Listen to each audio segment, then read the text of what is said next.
안녕하세요. 일본의 소식을 쉽고 빠르게 간추려서 전해드리는 오늘의 일본입니다. 11월 5일 금요일 오전 뉴스 보내드리겠습니다.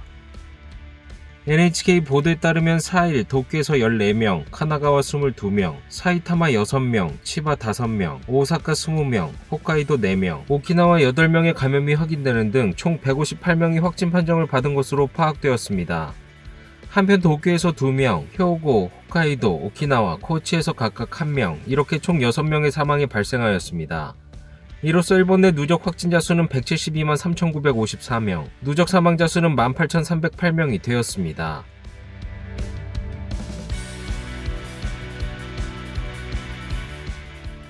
이날 도쿄에서 확인된 신규 감염자는 14명으로 지난주 목요일에 21명보다 7명 줄어들었습니다. 하루 감염자 수가 30명 이하로 내려간 것은 8일 연속입니다. 또 최근 일주일 감염자 수 평균은 19.3명입니다. 한편 60대와 90대 남녀 2명이 사망하였으며 중증 환자는 2명 감소한 12명으로 파악되었습니다. 이로써 누적 확진자 수는 38만 1,721명, 누적 사망자 수는 3,154명이 되었습니다. 다음 소식입니다. 이날 저녁 서울의 한 번화가에 위치한 포장마차에서는 인원 제한이 해제되며 자리가 꽉 차고 이전에는 생각할 수 없었던 광경이 보였습니다. 이번 달부터 위드 코로나로 선회한 한국. 음식점은 오후 10시까지였던 영업시간에 제한이 없어졌으며 최대 8명까지였던 인원 제한도 10명까지 허용되었습니다. 기대하시는 부분이 있는지 자유롭게 다니니까 아무래도 어떤 부분을 어디를 좀 자유롭게 다니죠?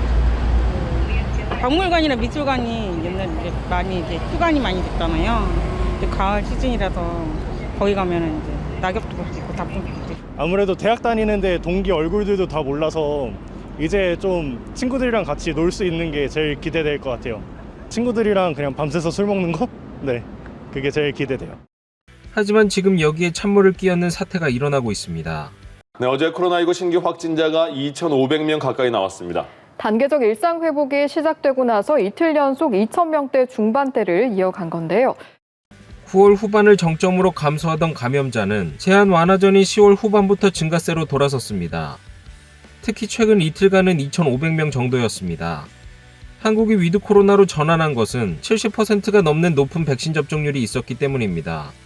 그럼에도 불구하고 다시 감염자의 증가는 접종 후 반년이 넘은 고령자 가운데 클러스터의 발생이나 접종하지 않은 10대들의 행동이 활발해진 것이 문제점으로 지적되고 있습니다.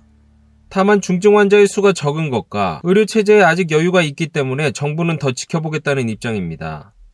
사회적 활동들이 활발해지고 있고 이 가운데 개인 간 접촉이 늘고 있기 때문에 확진자 증가는 불가피한 현상이라고 지금 판단하고 있습니다.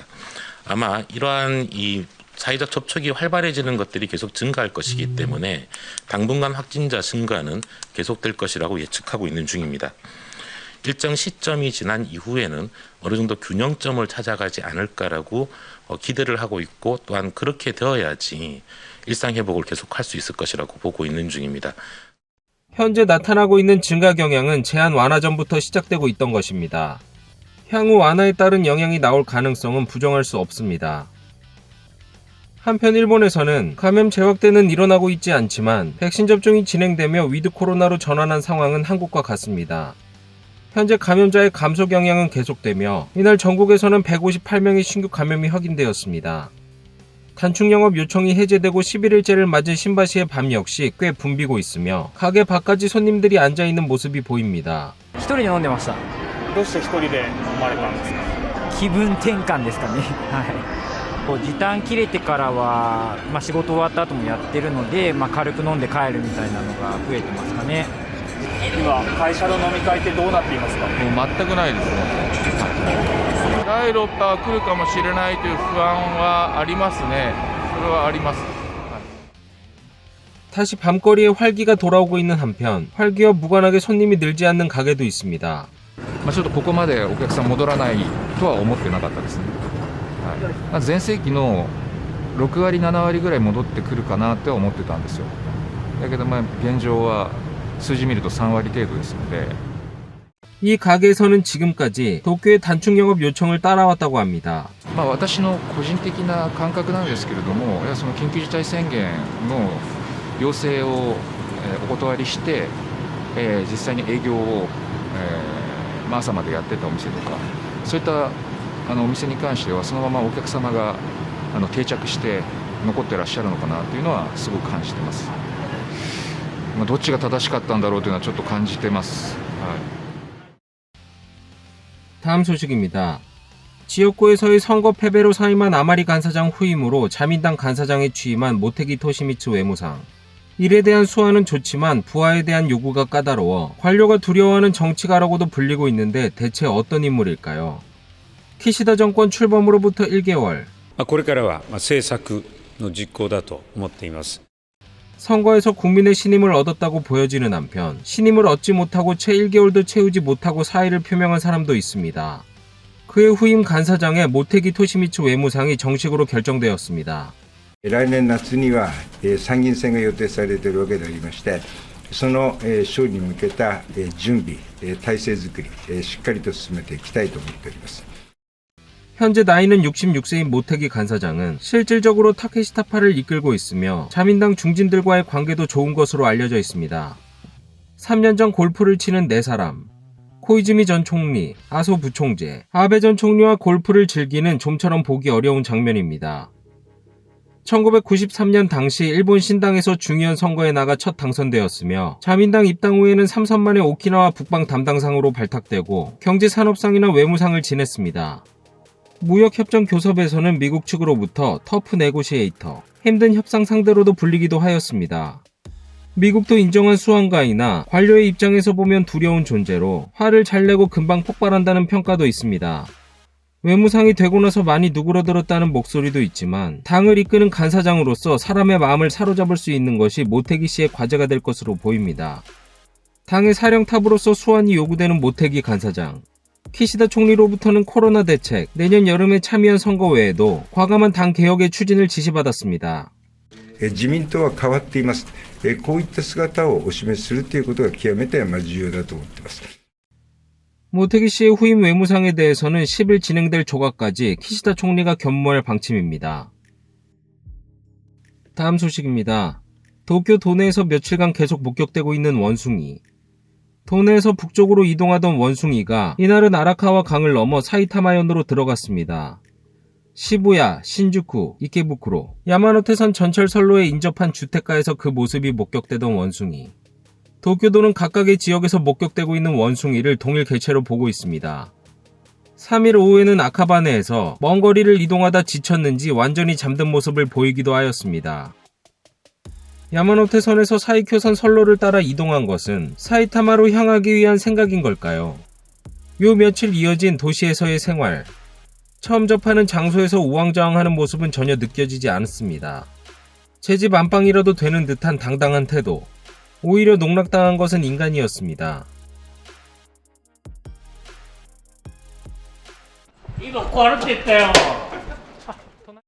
일일 본 동물연구관은 猿だけに限らず、ほとんどの野生動物は人間を恐れるんですね。それは本能的に。実はね、相当怖い動物なんです。ところが、今回のお猿さんは人間を怖がっていないと。ということは、それだけ人間に見慣れている猿だということを言えると思います。 많은 사람들에게 둘러싸여도 경계하는 모습은 전혀 보이지 않고 있습니다. 까마귀나 고양이를 봐도 당당하고 위험 있는 태도는 유지하고 있습니다. 이날은 사이타마현의 주택가나 경기장에서 원숭이의 목격 정보가 들렸습니다. 北側に向かっているのはなぜかというのはちょっと分からないですけど、元の地域に戻るための一つの行動の変化、戻ろうという兆しなのかもしれない。 다음 소식입니다. 올해도 끝을 향해 가며 일본에서 매년 발표되는 신조어 및 유행어 대상 후보가 발표되었습니다. 신조어 유행어 대상은 1년 사이에 화제가 된 사건이나 발언, 유행 등 중에서 그 해를 대표하는 것을 선정하는 상으로 30개 후보가 발표되었습니다. 올해도 역시 코로나의 영향으로 자택요양, 변이 바이러스, 인파의 흐름, 백신 부작용, 마스크 회식 등 코로나 관련 단어가 많이 등장하였습니다. 또 올해 열린 도쿄올림픽의 영향으로 올림픽 중계에서 해설자가 사용한 말이나 개회식 퍼포먼스에서 화제가 되었던 픽토그램도 후보에 올랐습니다. 또한 사회적 현상을 나타내는 말 중 일본판 흑수저 금수저를 나타내는 말인 부모 뽑기 등도 노미네이트 되었습니다. 한편 세계적인 돌풍을 일으킨 드라마 오징어 게임도 포함되었습니다. 넷플릭스를 통해 서비스가 되고 있는 드라마 오징어 게임은 세계 각국에서 신드롬에 가까운 인기를 누리고 일본 넷플릭스에서도 종합 1위를 기록한 바 있습니다. 신조어 유행어 대상은 다음 달 1일 연간 대상과 탑10이 발표될 예정입니다. 다음 소식입니다. 토요타의 매출과 이익이 사상 최대가 되었습니다. 토요타 자동차가 이날 발표한 9월의 중간 결산은 그룹 전체의 매출이 15조 4,812억 엔, 최종 이익이 1조 5,244억 엔으로 모두 사상 최대가 되었습니다. 동남아시아에서의 코로나 감염 확대나 세계적인 반도체 부족으로 감산을 하였지만 신차의 판매가 호조를 보였습니다. 또 엔화가 약세를 보인 것도 한몫하였습니다. 이에 토요타는 최종 이익 전망을 2조 3천억 엔에서 2조 4,900억 엔으로 상향 조정하였습니다. 다만 토요타는 자재의 가격 상승 등으로 인해 예측은 어렵다는 견해를 나타냈습니다. 오늘의 일본 소식은 여기까지입니다.